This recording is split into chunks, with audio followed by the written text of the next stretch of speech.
allons tout joyeux au pays de la vie, au pays du bonheur, au royaume d'amour. Vous qui marchez encore sans Dieu dans la folie, oh dites, voulez-vous y venir dès ce jour?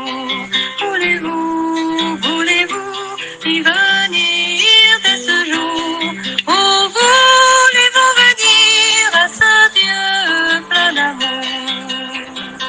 Ne vous inquiétez donc pas du lendemain, car le lendemain aura soin de lui-même. À chaque jour suffit sa peine. Amen. Gloire à Dieu. Nous trouvons ces paroles dans le livre de Matthieu au chapitre 6, le verset 34. Bonjour, bonjour mes amis de la méditation quotidienne. Comment allez-vous en ce 4e jour de la semaine? J'espère que vous allez bien et que vous êtes prêts à découvrir notre histoire biblique de la semaine. Jésus-Christ ne faisait pas de plan anticipé, il n'avait pas d'itinéraire. Dieu lui révélait chaque jour sa volonté. Amen. C'était une des raisons pour lesquelles il pouvait dormir au milieu de la plus terrible tempête. Dieu l'avait envoyé pour ce voyage et sa personne et le succès de sa mission dépendaient du chef qu'il avait envoyé. Les itinéraires sont nécessaires pour une époque comme la nôtre, mais Dieu dirige encore ses enfants. Amen. Gloire à Dieu. Confions-lui notre vie dès aujourd'hui, mes amis. Oh oui, car Dieu dirige encore ses enfants. Prions le Seigneur. Notre Père qui est aux cieux, nous te disons merci pour ton amour, pour ta miséricorde envers nous, pour le sacrifice de Jésus-Christ, notre Seigneur et Sauveur. Ô Père, qu'il est bon d'être à tes pieds en ce matin. Nous te remercions pour le don de la vie. Merci de nous avoir fait grâce. Nous te demandons pardon. Oui, nous avons péché devant ta face, par nos pensées, par nos paroles, notre comportement. Puisses-tu nous laver dans le sang de l'agneau et nous aider chaque jour à refléter le caractère de Jésus-Christ, à avoir les sentiments qui étaient en Jésus-Christ. Ô Père, merci, merci encore de nous y aider. Merci pour l'histoire biblique de ce matin. Aide-nous à mettre en pratique ta parole de vérité, particulièrement en cette fin des temps.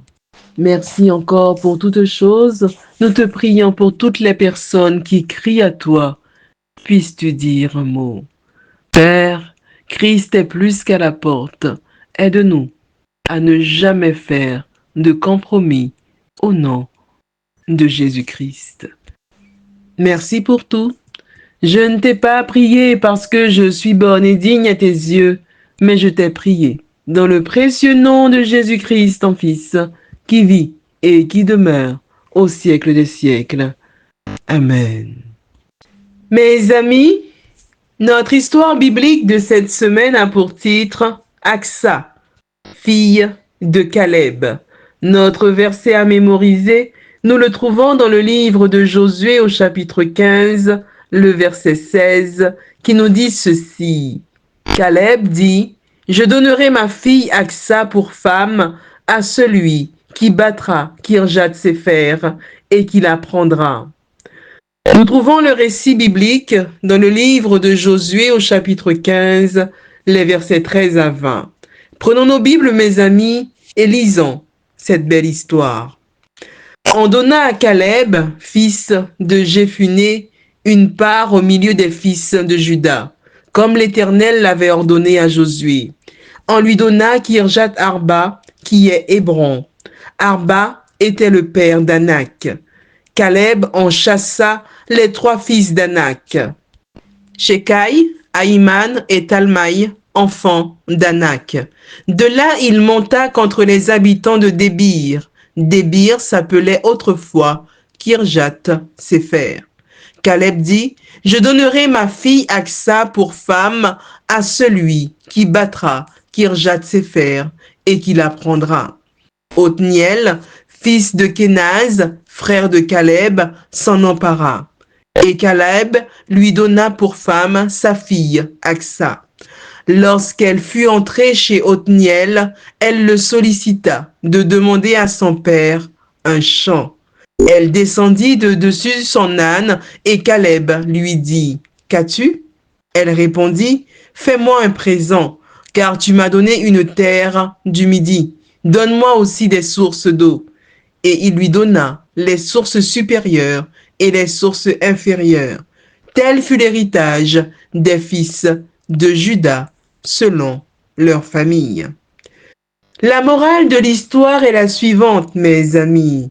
Personnage secondaire que la Bible désigne simplement par son nom, Aksa, fille de Caleb, n'a certes qu'une faible part dans le récit biblique, part dont nous pouvons néanmoins tirer quelques leçons.